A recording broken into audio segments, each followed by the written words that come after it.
The forgotten grave, when 7-year-old Isabella was helping her grandmother, Elena, sort through old family photographs in the dusty attic.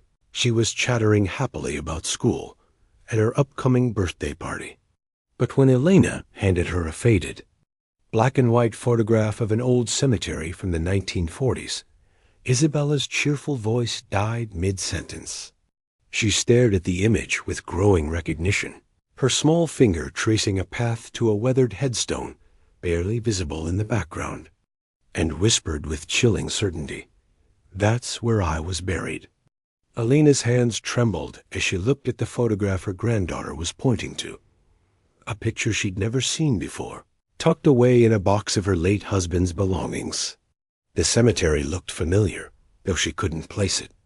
Immediately, what made her blood run cold wasn't the image itself, but the way Isabella was studying it with the intense focus of someone revisiting a deeply personal memory.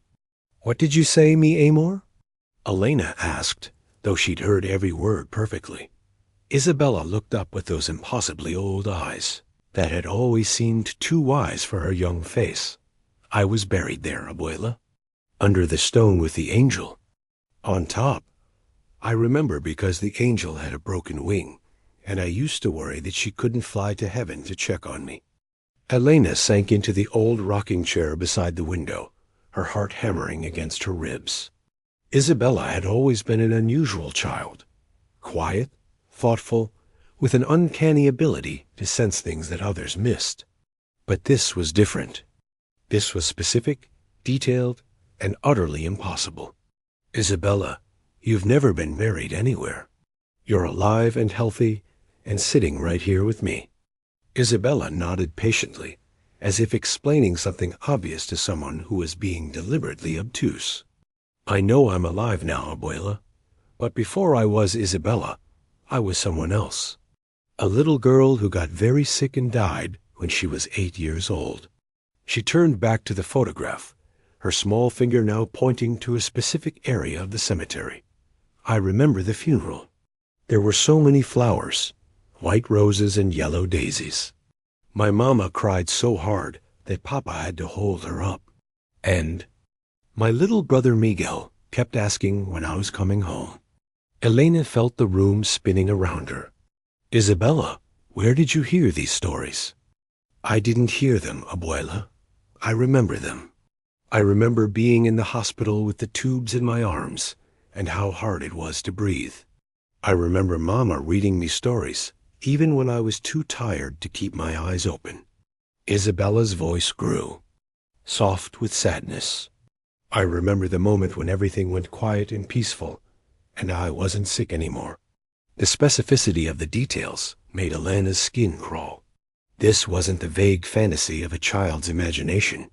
Isabella spoke with the measured certainty of someone recounting actual experiences, painful experiences that had left deep emotional scars. "What was your name then, mi amor?"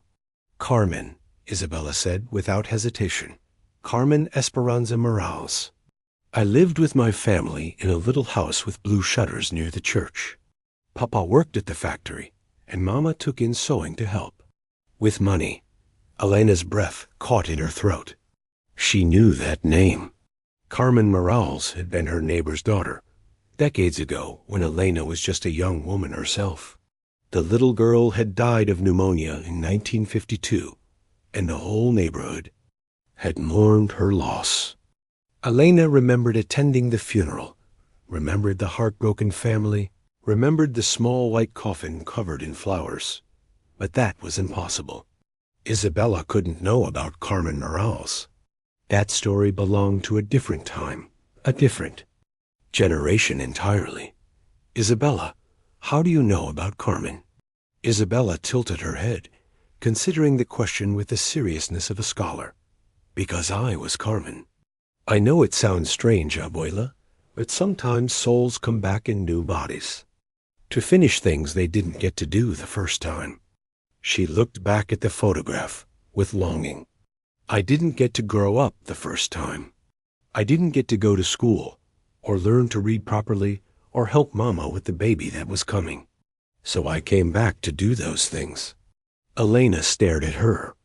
Granddaughter, her mind reeling. Could it be possible? Could the soul of little Carmen Miralles have somehow found its way into Isabella's body? The rational part of her mind rejected the idea completely, but the grandmother's heart that had watched Isabella grow up with such unusual wisdom and compassion wondered if there might be truth in the impossible. "Tell me more about Carmen's family," Elena said carefully. Isabella's face lit up with joy and sadness intertwined. Mama's name was Rosa, and she had the most beautiful voice. She would sing while she worked, these old songs her grandmother had taught her. Papa was called Eduardo, but everyone called him Eddie. He had big hands that were always gentle, even when he was tired from work. She paused, her young face creasing with concentration. "And Miguel, he was only 4 when I died. He had curly hair that Mama could never get to lie flat, and he was always getting into trouble. He used to climb into my bed when he had nightmares, and I would tell him stories until he fell asleep." Elena felt tears burning her eyes. She remembered the Miralles family, remembered how devastated they'd been after Carmen's death. Rosa had never been quite the same, and little Miguel had withdrawn into himself for months afterward. "What happened to them after you died?" Isabella's expression grew deeply sad. "They were so broken, Abuela. Mama stopped singing, and Papa started working extra shifts so he wouldn't have to be home where everything reminded him of me. Miguel blamed himself, thought that if he'd been a better brother, I wouldn't have gotten sick." She wiped her eyes with the back of her small hand. "That's part of why I came back, to let them know that it wasn't their fault, that I wasn't suffering anymore, that love doesn't end just because someone dies." Elena pulled Isabella onto her lap, holding her granddaughter close as she processed the impossible conversation they were having. "Isabella, the Miralles family ... They're all gone now. Rosa and Eduardo passed away years ago, and Miguel ... Miguel is still alive," Isabella said with quiet certainty. "He's an old man now, and he lives in the house with the red door on Maple Street. He never married because he never felt worthy of love after losing me. He still visits my grave every year on my birthday." Elena's heart nearly stopped. Miguel Miralles did indeed live on Maple Street, in a house with a red door. She'd seen him around town occasionally, a solitary figure who kept to himself, never seeming to form close relationships with anyone. "How could you possibly know that?" "Because love creates connections that death can't break," Isabella said simply. "I can feel him sometimes, especially when he's sad or when he's thinking about me. That's how I know he needs to hear that I'm okay, that I forgive him for all the things he thinks he should have done differently."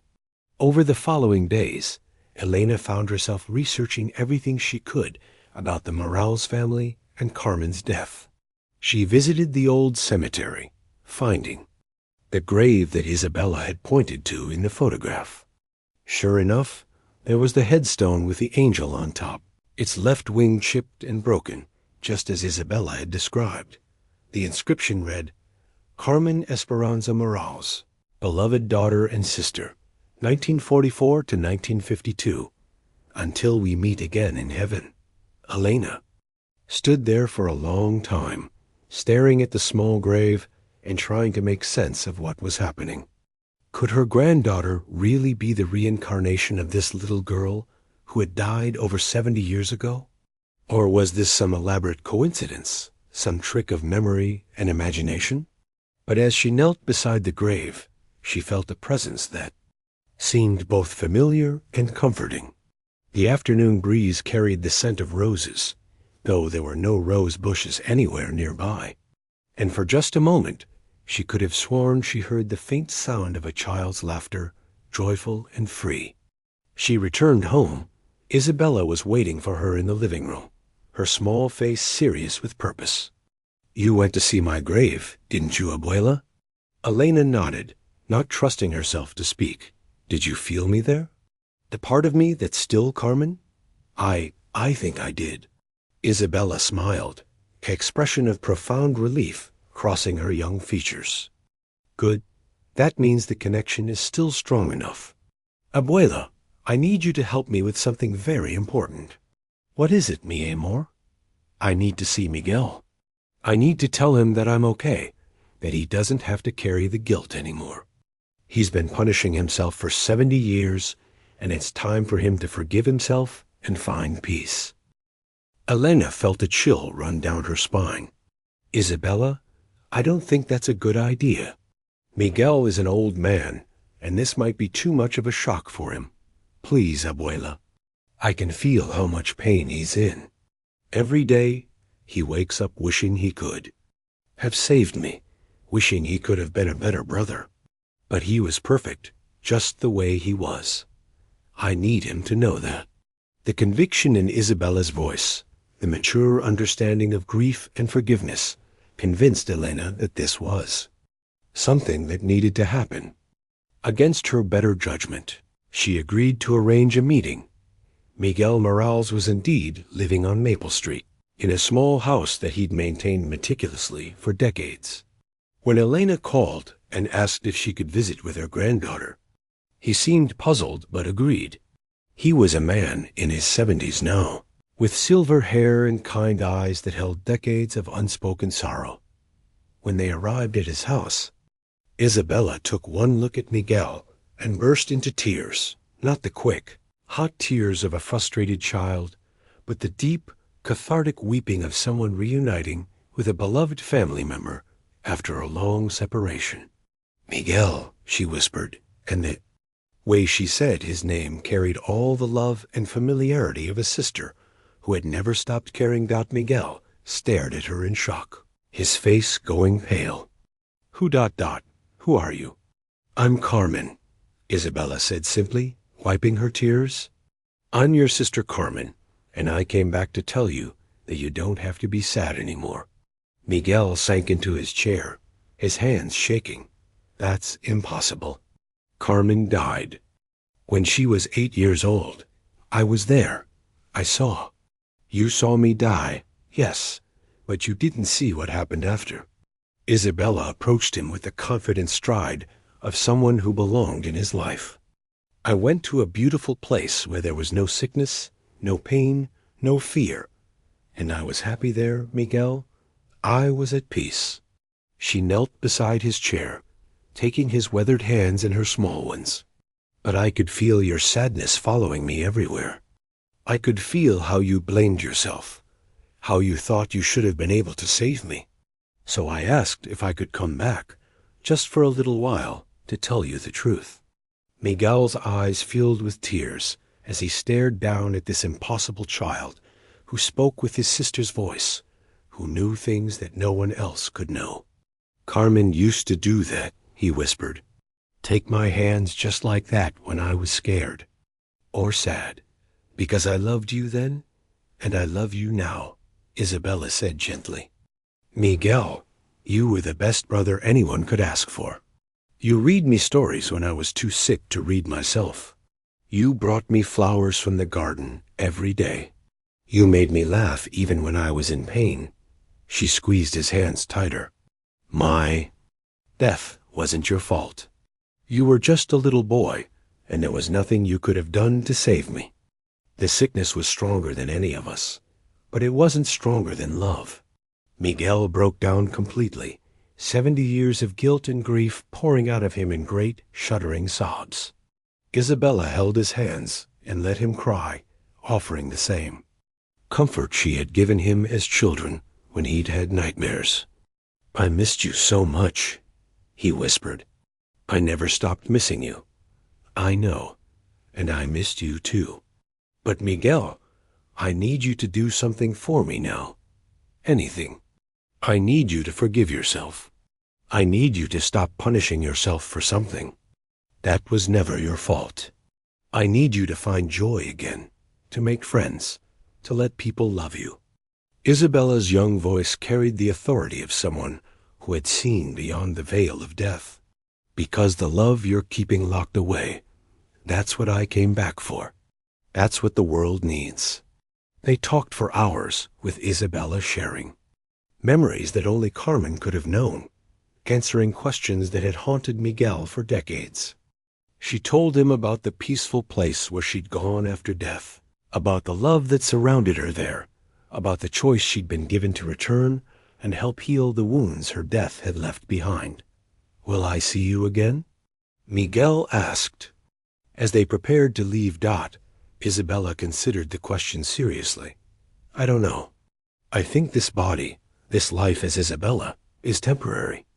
I came back to deliver a message, and once that message is received, I might not remember being Carmen anymore." She hugged him tightly. "But Miguel, love doesn't end when memory fades. The love between us will always exist, even if I forget being your sister. And someday, when your Earth journey is finished, we'll be together again in the place where love is all there is." Over the following weeks, Miguel began to transform. He started attending community events, made friends with his neighbors, even began volunteering at the local library. The crushing weight of guilt that had defined his life for 7 decades had been lifted, replaced by a sense of purpose and renewed connection to the world around him. Isabella, meanwhile, began to change as well. The intense focus she'd had on Carmen's memories started to fade, replaced by the normal concerns and interests of a 7-year-old girl.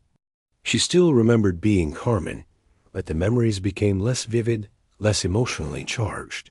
"It's time," she told Elena one evening as they sat together on the porch, watching the sunset. "I can feel Carmen's spirit getting ready to move on. She's done what she came back to do. How do you feel about that?" Isabella smiled with a peace that seemed to encompass both her current life and her previous one. "Grateful. I got to experience love from both sides. The love of someone who dies young and the love of someone who gets to grow up. I got to heal an old wound and help someone find peace." She leaned against Elena's shoulder. "And now I get to just be Isabella, to live my own life and make my own memories. Carmen's story is finished, but mine is just beginning." That night, Isabella slept more peacefully than she had in months. When she woke up the next morning, the intense connection to Carmen's memories had faded to a gentle whisper. She still remembered being Carmen, but it felt more like a beautiful dream than a lived experience. Miguel continued to thrive, his transformation so complete that people who had known him for years barely recognized the joyful, engaged man he had become. He would sometimes speak of his sister Carmen, but now with love and gratitude rather than guilt and sorrow. And Isabella grew into a remarkable young woman, carrying within her the wisdom of someone who had experienced both death and rebirth, who understood that love transcends the boundaries of individual lifetimes. She never lost her unusual empathy or her deep understanding of the connections that bind us all together. Photograph that had started it all sits framed on Elena's mantle now, a reminder of the extraordinary day when the past reached out to heal the present.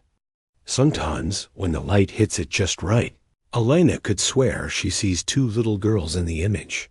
Carmen, resting peacefully in her grave, and Isabella, carrying Carmen's love forward into a new life, filled with infinite possibility.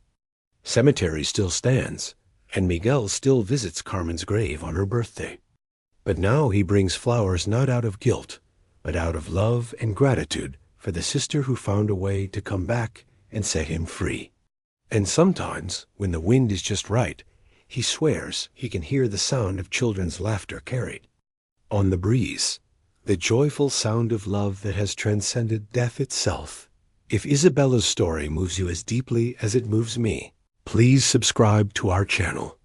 We explore the mysteries of consciousness, the unexplained connections between past and present, and the remarkable ways that love finds expression across the boundaries of life and death. Your subscription helps us continue sharing these incredible tales that remind us that some bonds are too strong for death to break, and that sometimes the most impossible stories carry the most important truths about the nature of love itself.